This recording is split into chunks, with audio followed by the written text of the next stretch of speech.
Assalamualaikum warahmatullahi wabarakatuh. Perkenalkan, nama saya Rahadian Firmanto. Saya mahasiswa PPG Universitas Negeri Malang. Saya mengajar di SMPN 1 Tempe, Lumajang. Untuk lokasi base practice saya laksanakan di SMP saya sendiri, yaitu SMPN 1 Tempe. Untuk lingkup pendidikan yaitu pendidikan dasar. Tujuan yang ingin dicapai yaitu meningkatkan motivasi belajar. Situasi, kondisi yang menjadi latar belakang masalah, mengapa praktek ini penting untuk dibagikan, apa yang menjadi peran dan tanggung jawab dalam praktek ini.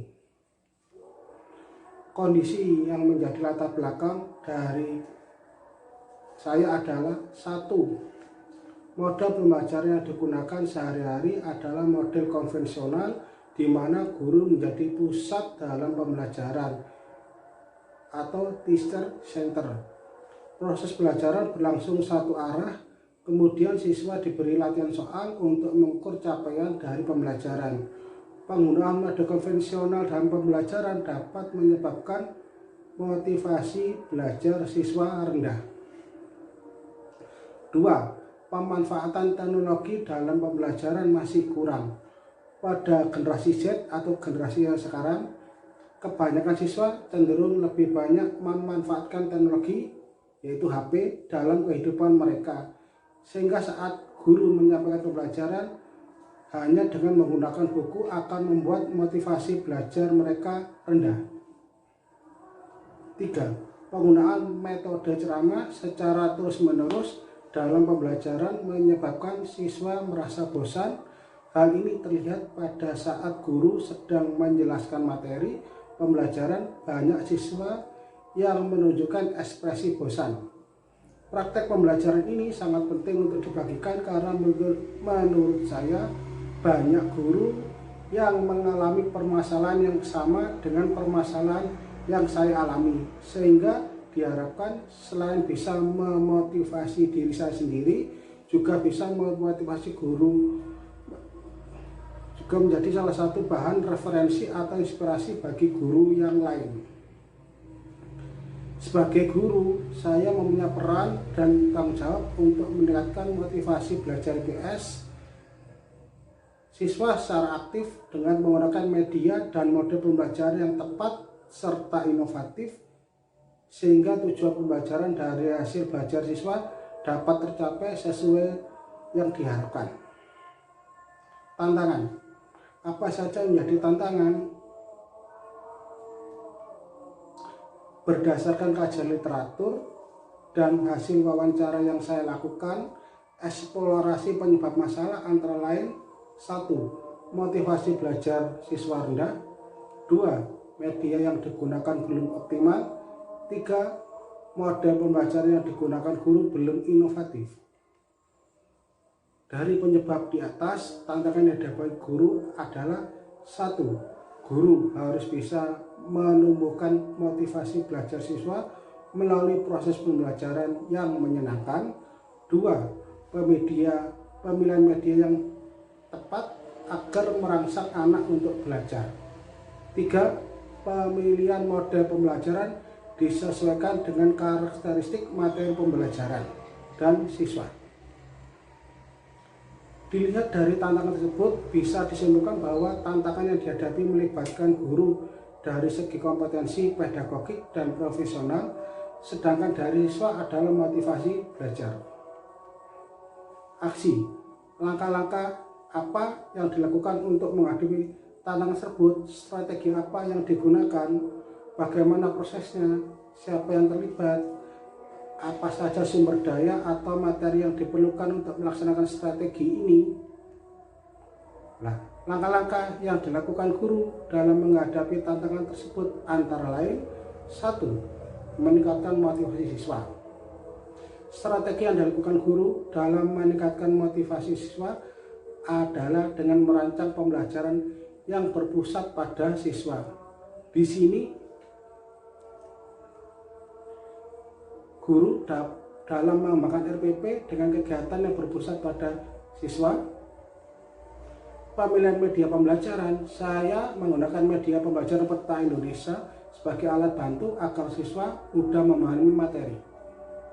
Selain media, saya juga menggunakan pembelajaran berbasis TPAJK dengan menggunakan video saat di pasar dan pabrik, sehingga siswa lebih mudah memahami. Pemilihan mode pembelajaran: 1. Guru memilih mode pembelajaran yang disesuaikan dengan karakteristik materi pembelajaran dan siswa. Di sini saya menggunakan model pembelajaran Problem Based Learning atau PBL. Orientasi siswa pada masalah, di mana siswa diberikan masalah yang berkaitan dengan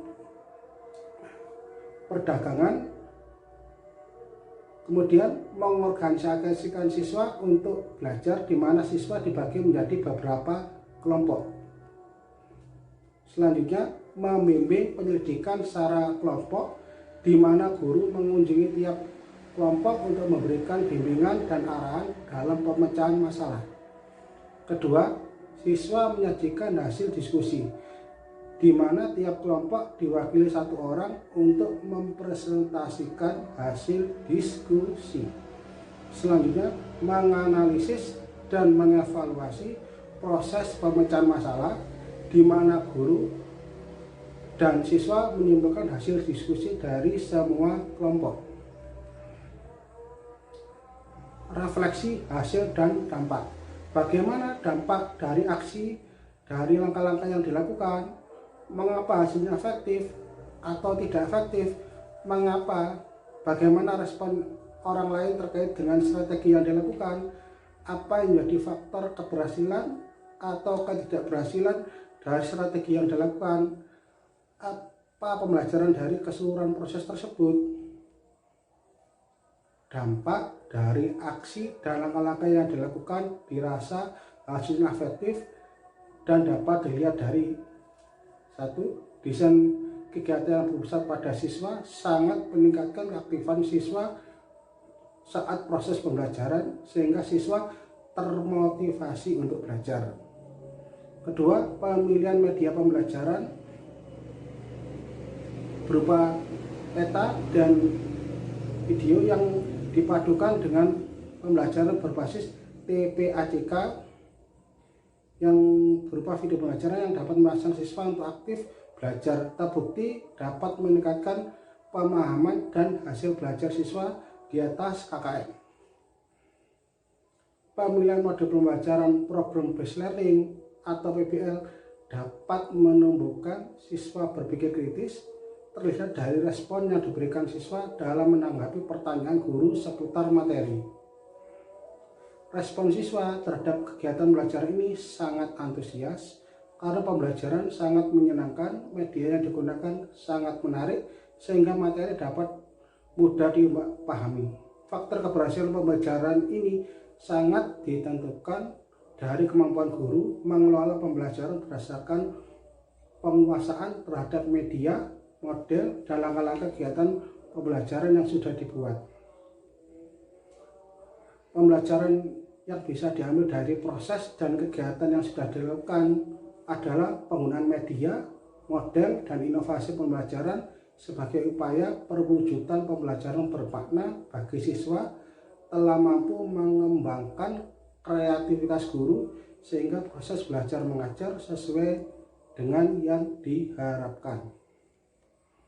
Terima kasih, sekian dari saya akhiri dulu. Wassalamualaikum warahmatullahi wabarakatuh.